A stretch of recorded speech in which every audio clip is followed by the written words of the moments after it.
Only life, health talk, প্রকৃতির কিউর, feel the life. বাড়িতে একটু শিশুকন্যা যখন বড় হচ্ছে তার জন্মের পর থেকে এবং তার যে পুরো জীবন, সেই জীবনে ৩-৪টে পয়েন্ট যেটা সে মাথায় রাখবে তার জরায়ুর ক্যান্সারের প্রতিরোধ হিসেবে, বা যদি এরম ঘটে যায় তাহলে সেই ক্ষেত্রে সচেতনতা, এর যদি ৩-৪টে টিপস আমাদের দর্শকদের উদ্দেশ্যে একটু বলেন এখন ও। জন্মের পর থেকেই। একদম জন্মের পরে হ্যাঁ, ইউজুয়ালি মানে ফিমেল মানে মেয়ে কন্যা সন্তান কন্যা জন্মালো, সন্তান কন্যা সন্তানকে যখন তখন যার তার হাতে ছেড়ে দেওয়া যাবে না, ১ নম্বর পয়েন্ট। ২ নম্বর পয়েন্ট হচ্ছে কন্যা সন্তানকে ধুলোর মধ্যে ছেড়ে দিলাম। গ্রামেতে যেটা করে মেনলি, খেলছে ধুলছে সবকিছু করছে, পুকুরে নামছে, অমুক জায়গায় নামছে, তসুক জায়গায় নামছে, কোথায় কি ভাইরাস আছে তাদের কিচ্ছু জানা নেই। আগেকার দিনে ওগুলো হতো কেন? সূর্যের রশ্মি এতই আমাদের সহকারী যে আমাদের যত জামস আছে পুকুরে হোক নদী নালা হোক মেরে দিত। এখন কিন্তু তা হয় না। এখন এমন এমন জামস বেরিয়েছে যেগুলো ওরকম মেয়েরা খেলছে ভালো করে, পরিষ্কার পরিচ্ছন্ন পোশাক নিচ্ছে না, মা বাবার কোলে পিঠে হয়ে মানুষ হচ্ছে না। তাদেরকে কিন্তু বলতে হবে, প্রথম টিপস দিতে হবে যে আপনি মা, আপনি কন্যা সন্তানকে কোলে পিঠে করে প্রথম ৩ বছর মানুষ করুন, সঙ্গে রাখুন। একটি পুতুলকে যেমন সাজিয়ে রাখেন ওইভাবে সাজাতে হবে। আপনি তো কারো হাতে ছাড়েন না, আপনার পুতুলটা সাজিয়েই তো রাখেন এইভাবে। আর তারপরে ৬ বছর ৭ বছর যেই বয়স হবে ওই মাকে লক্ষ্য রাখতে হবে ওর পার্সোনালিটি গেন করছে কিনা, ওর ফেমিনাইন ফিগার হচ্ছে কিনা, ওর হরমোনের চেঞ্জ হচ্ছে কিনা। কেন ৮ বছর বয়স থেকে ব্রেস্ট ডেভেলপমেন্ট হয়ে যাবে, ৮.৫-৯ থেকে axillary and pubic hair development হয়ে যাবে। আমি ইংলিশে একটু একটু বলে ফেলছি কেন, এগুলো তো অভ্যেস হয়ে গেছে, তোরা বাংলা করে নিস। তো সেইগুলো হয়। তারপরে তোমার ভয়েস চেঞ্জ হবে। তো মেয়েদেরকে এগুলো যদি আগে থেকে বলে না দেওয়া হয়, তারা ভাববে, বন্ধুদের সঙ্গে আলোচনা করবে, তার বলে এই তোর এটা হয়েছে, সেই তোর এমন ভয় দেখাবে, সে মানে আরো বাজে ব্যবস্থা। সে এবারে ওই বন্ধু সেই বন্ধু করতে করতে কোনো মেল বন্ধুর কাছে চলে গেল, সে এবার ওকে ভুলিয়ে এবারে একটা অন্যরকম পদ্ধতিতে নিয়ে যেতে পারে। সেইগুলো কিন্তু মেয়েদের কন্যা শিশু হলে করতে দেওয়া যাবেই না, কারো কাছে ছাড়া যাবে না। মেয়ে সন্তানকে একদম মাকে আঁকড়ে ধরে থাকে, বাবা নয় মা।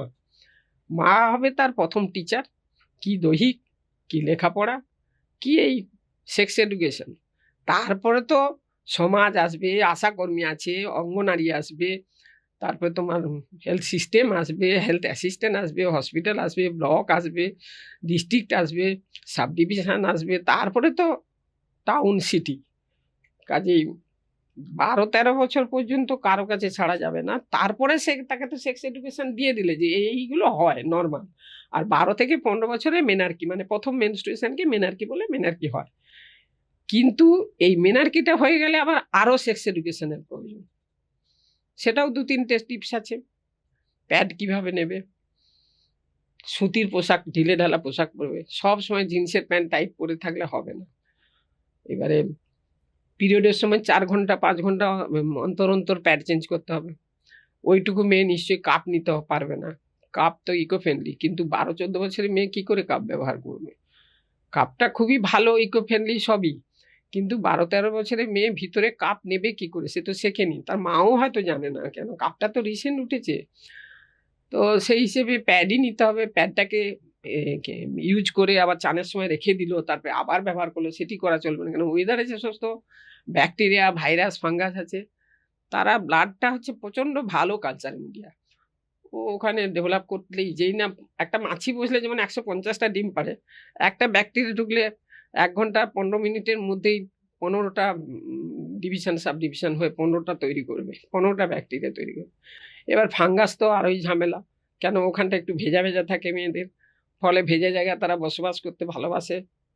এবার হেয়ার গ্রো করেছে, হেয়ারের গোড়াতেও বসবাস করতে ভালোবাসে, ফলে যে কোনোভাবে অ্যাসেন্ডিং ইনফেকশন হয়ে যাবে। কেন মেয়েদের জরায়ু জায়গাটা হয়তো একটু খোলা খোলা থাকে, তাছাড়া অ্যানাসটা কাছাকাছি থাকে।